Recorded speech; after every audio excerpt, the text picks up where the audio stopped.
Hey guys, Jacob here. So this is the third section of my How to Make a Twisty Puzzle from Nothing series. In this video, we're going to be making the finishing touches on the pieces we made yesterday to get them ready to be 3D printed. So what we're going to do first is we're going to open up the centerpiece. And then we're going to create the screw hole and spring bed.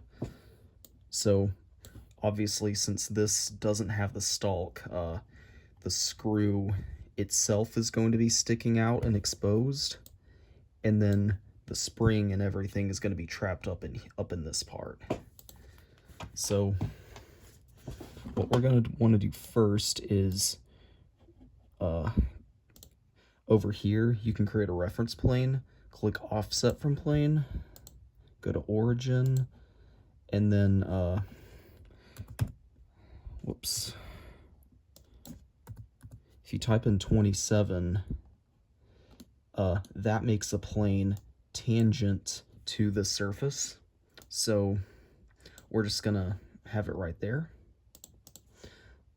I'm gonna turn visibility off just so it's not an eyesore, and then right here we're going to create a sketch on it.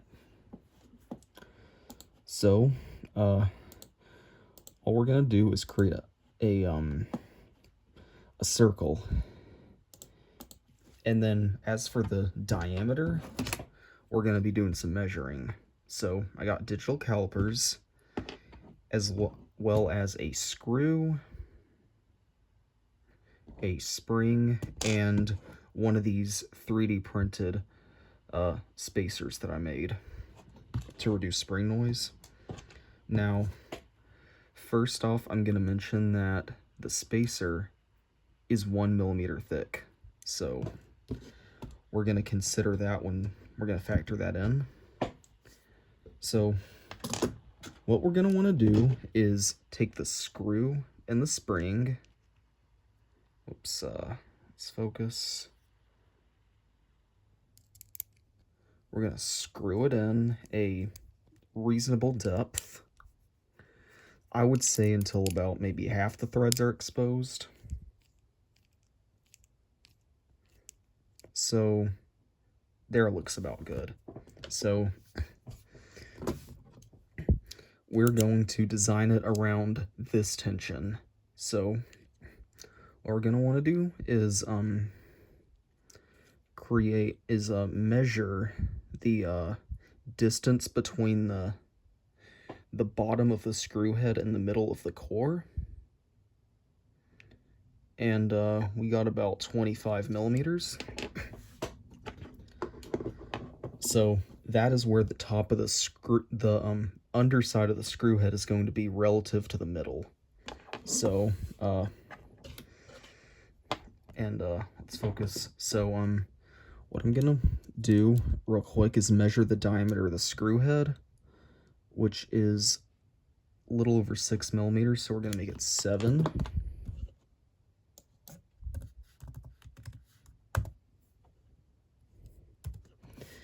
And we're gonna go and finish the sketch. Now, before we extrude, we need to make some reference planes to know how far to extrude it. So what we're going to want to do now is measure the spring at its most compressed point, which is about 4 millimeters.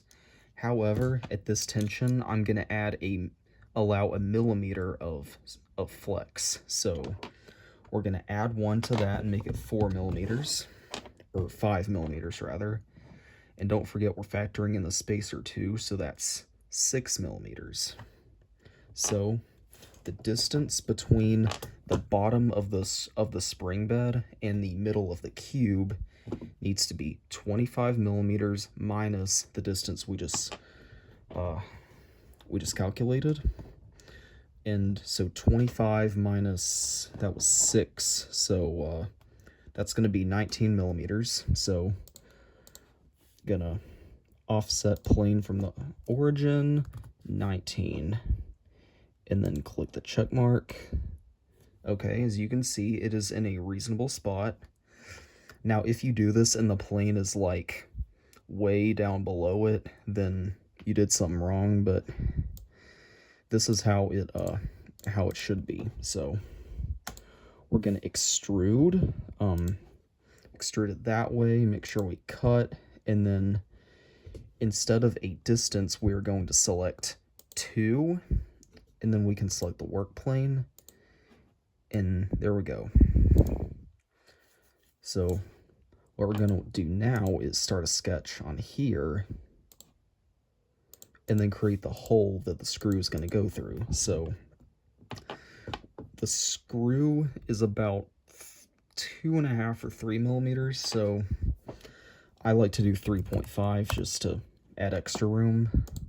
So we're going to exit sketch, extrude, other way, cut, and then in this instance, this is going to be a hard distance to calculate, so we can do through all. And there we go. So we are going to do that same thing to the other center. Just real quick.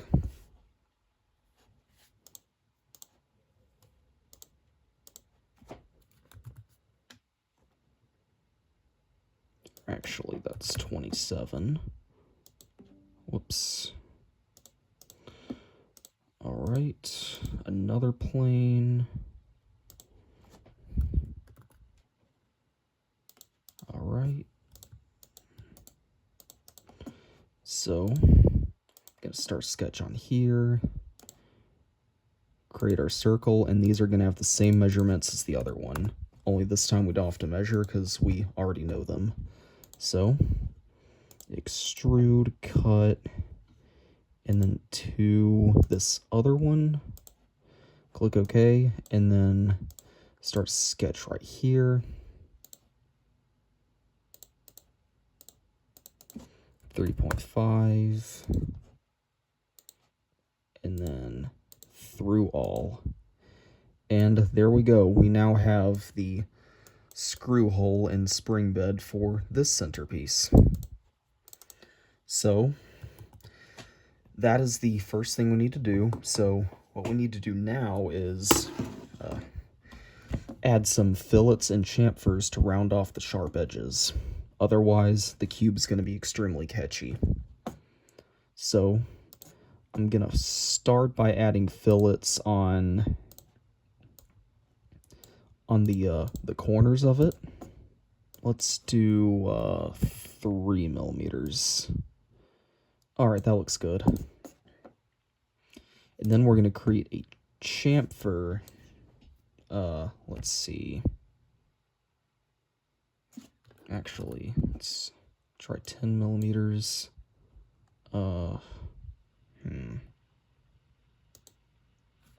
Okay. This just adds more room for the core, because obviously if we have the edges going all the way in, the pointy part going in, the core might get in the way, so it's good to remove some to make room for it.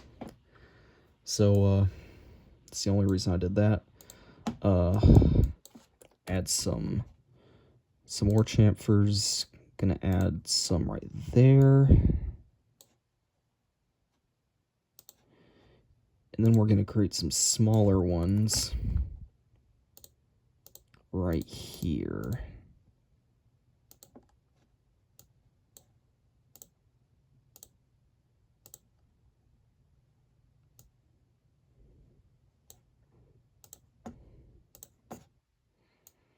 All right. Now let's nah, that's fine. That's fine like it is. So that is going to do it for this centerpiece. This is how we want it to 3D print. So we are now going to save a copy of it as an STL file. And then click save. And now we're going to do that for the other center. Like before, we're going to start, whoops, not what I want to do. We're going to start by adding 3mm fillets on the corners of it. And then we're going to add a 1mm chamfer on the top and bottom, and then on this little lip right here, we're going to add a smaller chamfer. Alright, that looks good, so we are now going to save this as an STL file. Whoa, froze for a second, but, whoops, no, save copy as, then save. And now we got to go and do that for the edge piece. Now, as you remember, with the irregular center, I added a 10mm chamfer to the bottom of it. We're going to do the same thing to here. Going to add some fillets to the corners of it. Okay, now we have a nice rounded edge piece. So, gonna create some 1mm chamfers on the top and bottom, as well as these corners right here. And then we're gonna add some smaller ones around the rest of it.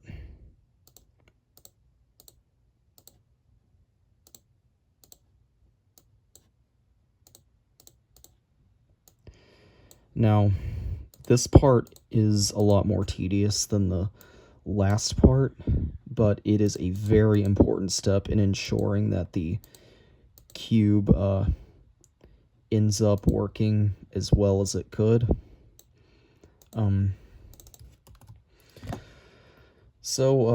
Yeah, this is how we want it to be printed, so we're going to save it as an STL. And that leaves just the inner and outer corners. So, I'm going to start with the outer corner. Now, before I do the major fillets and chamfers, what I'm going to do is I'm going to add the tile divots. I'm going to start by making one on the top. And to do that, start a sketch on the face where I want the tile. Whoops. Project the outside into the sketch, and then offset it inside. And then let's make that 2mm. And then extrude. I like to make the tiles 1.5mm thick, so we're gonna do that. And there we go. So we are now going to do one on the other two sides.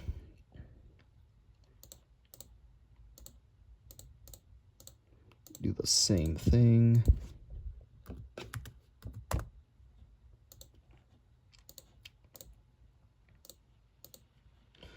Now, we could do that again on this side, but there's a way to save some time. And to do that, what we're going to want to do is create a plane that cuts it in half. And then click the mirror function. We're going to click this extrusion we just did, and then the mirror plane, and then click OK, and that reflects it across that plane to the other side. So now that we have the tile divots, we are ready to add our fillets and chamfers. So I think for the outside border of the cube, I'm gonna do 1mm fillet. Yeah, that looks nice. So gonna add another one right here. Let's do 2mm. How's that? Yeah, that looks good. Okay. And then I'm gonna add some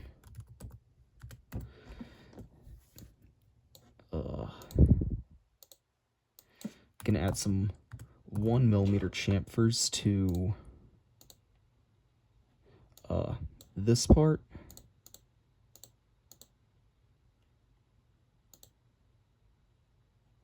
Whoops. Yeah, you gotta be really careful which edges you click, because just because how it works in this program.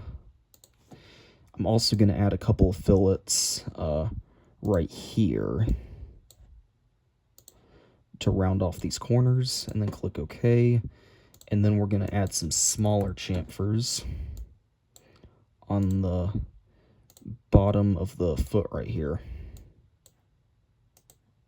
and then click OK. And now we have the outer edge how we want it printed. So I'm gonna save it, save a copy as an STL, and that leaves one more piece to have finishing touches done to it. Now this one is going to take a bit longer because there's a lot more edges we have to deal with, as well as some other features to add. So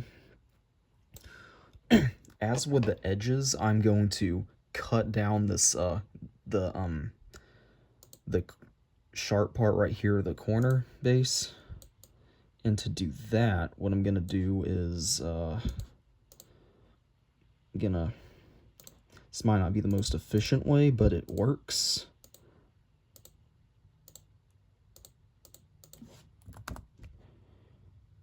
I'm gonna create kind of a corner chamfer. So gonna do that, and then on the other side, whoops.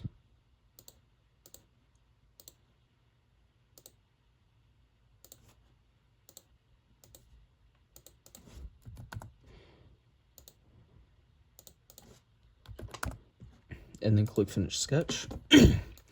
So what we're going to want to do now is create a reference plane using 3 points. So we can select these 3 sketch points that we just created, turn the visibility of the sketches off because we no longer need them, and then what we can do now is use the split function to remove everything on this side of the plane. So I want to click Solid, select the plane, and then right here you can select which side you want removed. Now the side, as you can see, there's an arrow right here. The side that the arrow is on is the side that's going to get removed. So this is the one you want. Click OK. And now we have cut off that part. So we now have a flat surface on the bottom. So one thing we're going to want to do now is I'm going to print this standing up. That's one of the reasons I made this, is so it has a flat surface to sit on. I'm going to print it standing up, which means the corner stalk is going to be kind of weak. So to resolve that, I'm going to put a screw through it to strengthen it. And all we're going to do for that is create a sketch on the bottom. And then we're just going to create a hole. Now, I measured this screw earlier, and it was about 2.7 millimeters. Or actually, let's do 2.8. And then finish sketch. And then click extrude. The thread part was about 9 millimeters, so I'm gonna do 10 just so we have a little extra room. Click OK. And now we're gonna start adding the fillets and chamfers. So we're gonna start by making some fillets on the base. Actually, let's make them a little bit bigger. No, not chamfer, fillet.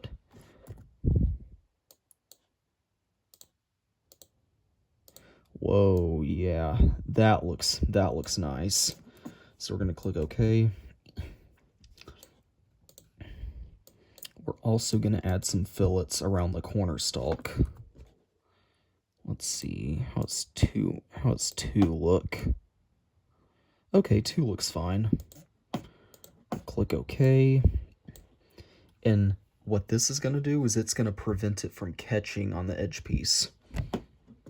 So what we're going to want to do now is create some chamfers. Now, note that this piece is going to be hidden under the outer corner pieces, so these surfaces right here don't need tiles. This is just going to be a fully black piece that's going to be purely for mechanical purposes.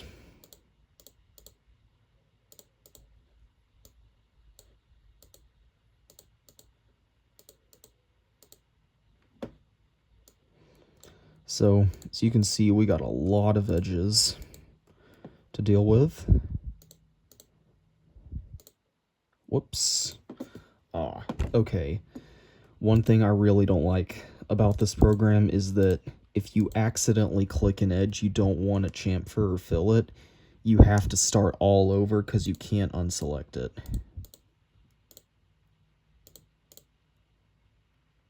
And it doesn't help that there's probably like 50 edges on this thing. Oh, and sometimes this will happen. You got to be careful. Sometimes if surfaces are too sharp, or then the chamfer won't create properly. So you're gonna have to find some ways around it.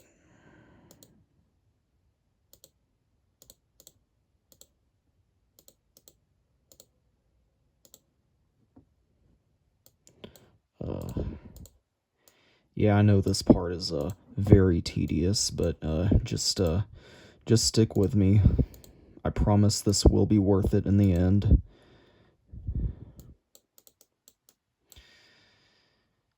And a lesson can be learned here. It's that if you want something, you got to work for it. But I think you probably already knew that.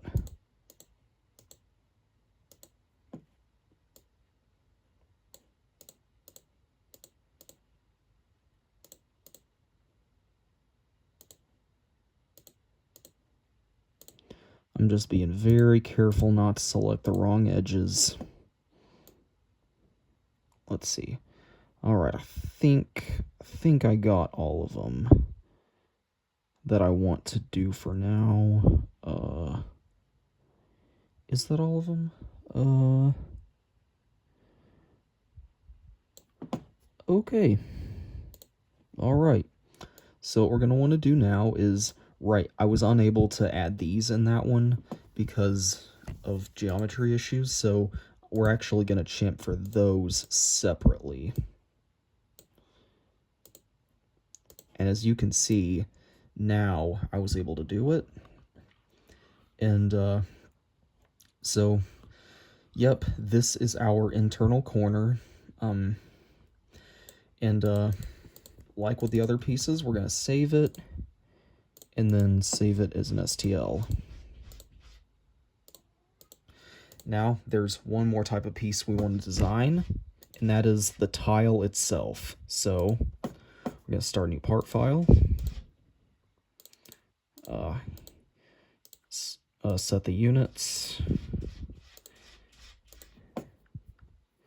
And then a rectangle.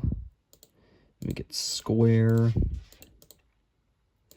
Now, as for the distance, we're actually going to open this and measure this edge length right here, because I don't know that off the top of my head.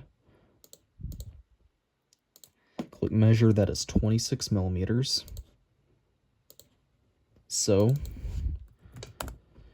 if we make it 26 millimeters, it's not going to fit because of tolerance issues, so we're actually going to make that 25.5.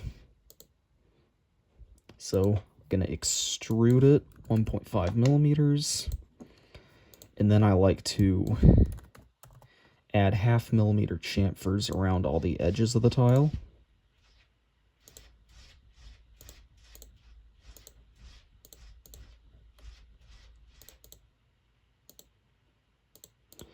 And the tile is by far the easiest piece to design because it's literally just a rectangular prism. So we are going to save that as cross 2x2 tile. And then we're going to save it as an STL. And we are finally done designing the pieces, and in the next section, I'm going to start loading them into slicer software to get them ready to be 3D printed. So that is going to conclude today's section. Thanks for watching, and I'll see you in the next video.